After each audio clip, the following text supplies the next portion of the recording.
আসসালামু আলাইকুম রহমতুল্লাহ বরকাত। আমার সকাল দিন মিন হুয়া রব, রব কে? রব মিনু, কে রব? কে আল্লাহ? এটার ব্যাখ্যা দিতে গেলে তো পুরো একজন মানুষের পুরো জীবন যথেষ্ট নয়। সংক্ষিপ্ত কিছু সারাংশ বলতেছে আমি এটা এখানে।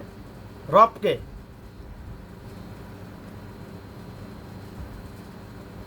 রব আল্লাহু আহাদ, আল্লাহু সামাদ, আর রহমান, আর রাহিম, আল হাইয়ুন, আল কাইয়ুম।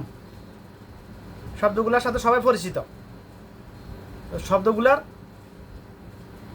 ব্যাখ্যা আপনারা কখনো অ্যানালাইসিস করেন না, চিন্তা করে দেখেন না এগুলা কি। আল্লাহু আহাদ, আল্লাহ এক, আল্লাহ অদ্বিতীয়, তার সমতুল্য আসমান জমিনে কিছুই নাই, কেউই নাই, কোনো কিছুই নাই তার সমতুল্য। তিনি একমাত্র রব, যিনি এক, যিনি অদ্বিতীয়, তিনি একমাত্র রব। আল্লাহু সামাদ, কে রব?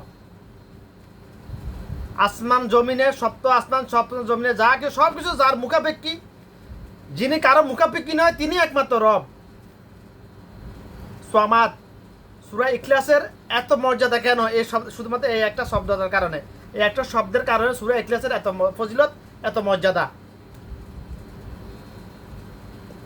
অর্থাৎ আল্লাহ পাকের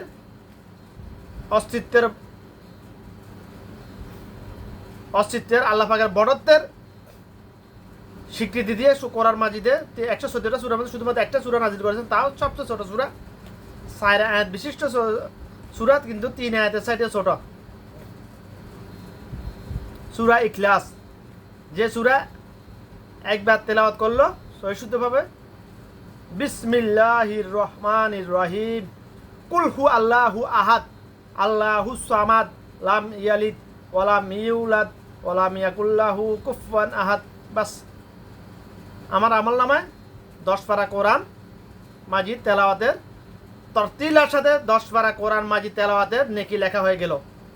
সুবহানাল্লাহ।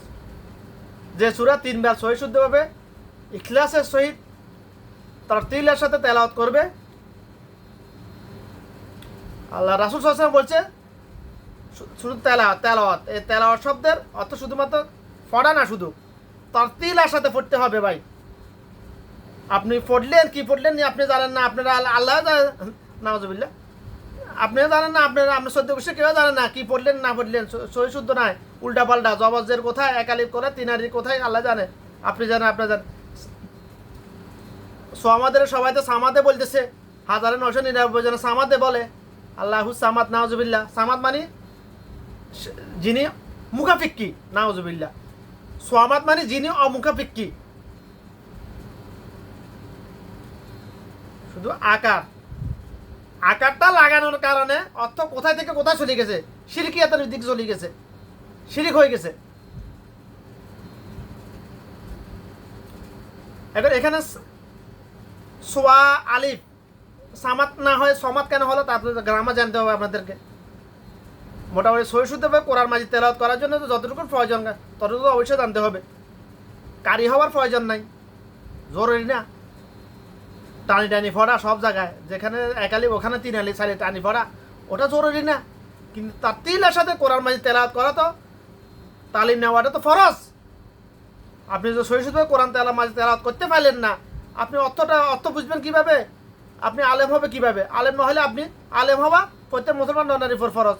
আপনি ওটা কিভাবে আদায় করবেন? কোনোটাই তো সম্ভব না। সামাদ, এই সামাদ একটি শব্দের কারণে কোরআন মাজিদের সূরা ইখলাস যে তরতিলের সাথে তেলাওয়াত করব 3 বার, তার আমল নামায় সূরা ফাতিহা থেকে সূরা নাস পর্যন্ত তেলাওয়াত করলে, অথবা আপনারা বাংলাদেশের ভাষায়, বাঙালির ভাষায় বলে খতম, কোরআন মাজিদ খতম করলে যে নেকি, সেই নেকি পাবে, সে তার আমলা লিখে দেওয়া হবে। এই সূরা ইখলাস 10 বার যে তরতিলের সাথে তেলাওয়াত করবে, তার জন্য জান্নাতে একটি ঘর বানিয়ে রাখবে আল্লাহ পাক, রেডিমেড তৈরি করে রেখে দিয়েছে। একবার সূরা ইখলাস তেলাওয়াত করলে তরতিলের সাথে 2.5 থেকে 3 মিনিট লাগে, সর্বোচ্চ 2.5 মিনিট, এর বেশি লাগে না। আমি মসজিদ থেকে বের হয় দোকানে যাইতে যাইতে আমার পড়া হয়ে যায় 10 বার, আলহামদুলিল্লাহ।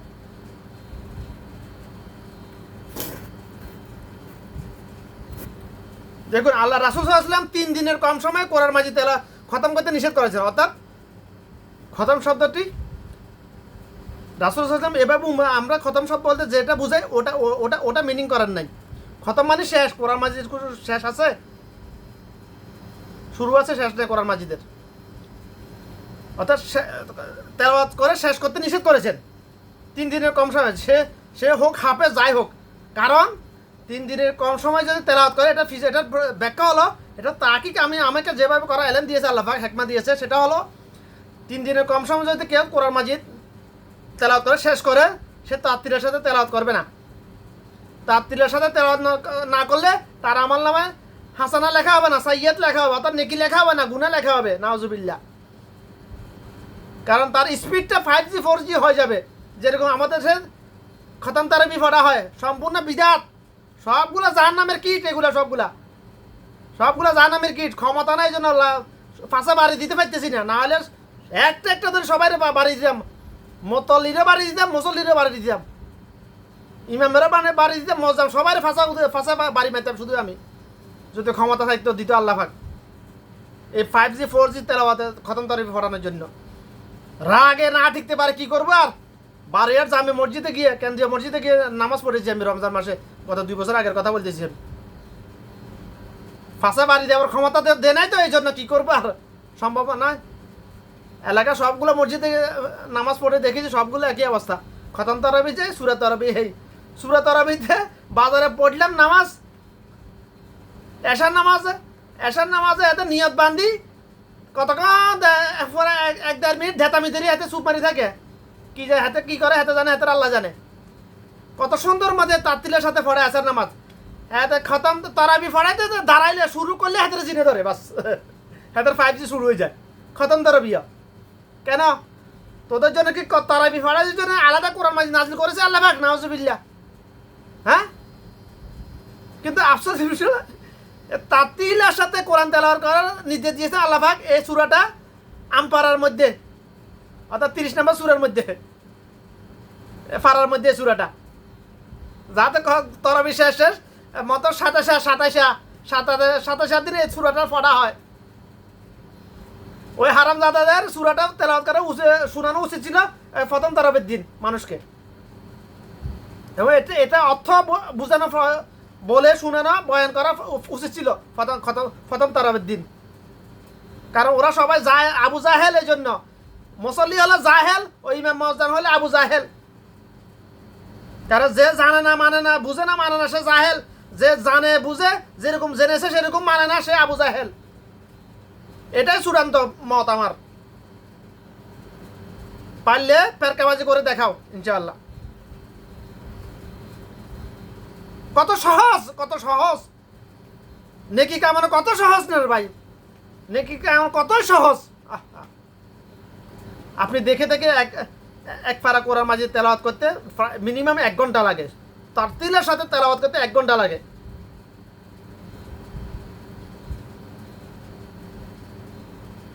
দেখে আঙ্গুল দিয়ে ধরে তারতিলের সাথে তেলাওয়াত করা, আর একজন হাফেজ কোরআন মাজিদে মেলে সে মুখস্থ তেলাওয়াত করার মধ্যে আকাশ পাতাল পার্থক্য। তার আমল নামায় লেখা হবে না কি লেখা, আল্লাহই আলেম। দেখে তেলাওয়াত করা অর্থ হলো আমার এই হাত অক্ষর আলিফ লাম মিম যালিকাল কিতাবু লা রাইবা ফীহি হুদাল লিল মুত্তাকিন, এটাকে বলা হয় দেখে তারতিলের সাথে। এখন আমি যে আলিফ লাম মিম যালিকাল কিতাবু লা রাইবা, তারা বিদা এভাবে পড়ায়, এটা কি তারতিলের সাথে হয়? এটা কি সুন্নাহ সম্মত না বিদাতি নিয়মে হয়? ওয়াকুল্লু বিদাতি দালালা ওয়াকুল্লু বিদাতি ফিল নার, প্রত্যেক বিদাতি গোমরাহি পথভ্রষ্টতা, প্রত্যেক বিদাতি জাহান্নামের অন্তর্ভুক্ত, জাহান্নামের অন্তর্ভুক্ত। নাউজুবিল্লাহ।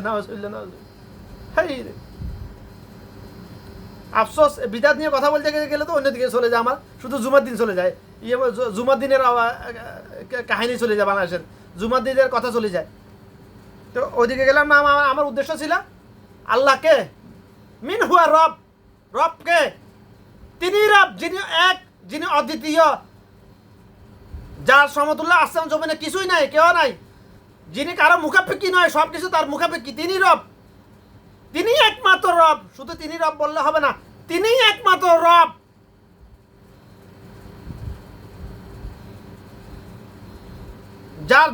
যার কোনো মৃত্যু নাই, জন্ম নাই, মৃত্যু নাই, যার কোনো ঘুম নাই, নিম নাই, আল হাইয়ুম আল কাইয়ুম,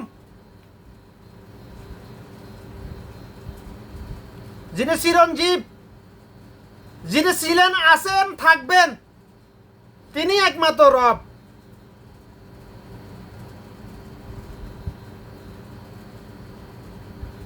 যার সামনে সব কিছু আসমা, প্রত্যেক প্রাণী যার সামনে উপস্থিত হতে হবে। দুনিয়ার জীবনে অতিবাহিত কিভাবে তার হিসেব দেওয়ার জন্য প্রত্যেক প্রাণী, শুধু মানুষ নয়। যদি শিংওয়ালা একটা বকরি, যদি শিংবিহীন একটা বকরিকে গুঁতা দেয়, সেটারও যদি আল্লাহ হিসাব নেয়, তাহলে এখানে শুধু মানুষ নয়, প্রত্যেক প্রাণী যার সামনে উপস্থিত হতে হবে হিসাব দেওয়ার জন্য, দুনিয়াবি হিসাব দেওয়ার জন্য, যার সামনে প্রত্যেক প্রাণীকেই উপস্থিত হইতেই হবে। গাছপালা নয়, প্রাণী, গাছপালা হচ্ছে উদ্ভিদ। তিনি একমাত্র রব। আশা করি রবকে বুঝাতে পেরেছি আমি। আমাকে যতটুকু এলেম দিয়েছে, মতে যতটুকু আল্লাহ হেকমা দিয়েছে, বুঝানো হয়েছে, সহজভাবে বুঝানো, ততটুকু আমি বুঝাতে পেরেছি, সক্ষম হয়েছি আল্লাহ পাকের রহমতে। যদি আল্লাহ পাক কোনো এক সময় এর থেকে আরো ভালো বেশি এলেম দেয়, আমাকে বেশি হেকমা দেয় বুঝানোর জন্য, বুঝাবো ইনশাআল্লাহ।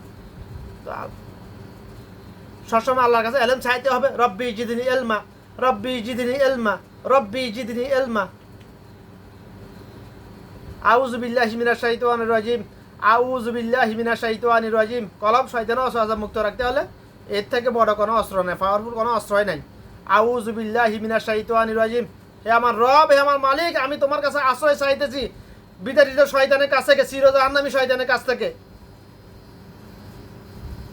আল্লাহ যদি আমাকে শয়তানের কাছ থেকে হেফাজত করে, তার শয়তানের 14 গোষ্ঠীর কি ক্ষমতা আছে আমাকে অসহজা দিয়ে আমাকে দিয়ে কোনো পাপ কাজ করানো? নাউজুবিল্লাহ, সম্ভব নয়। তা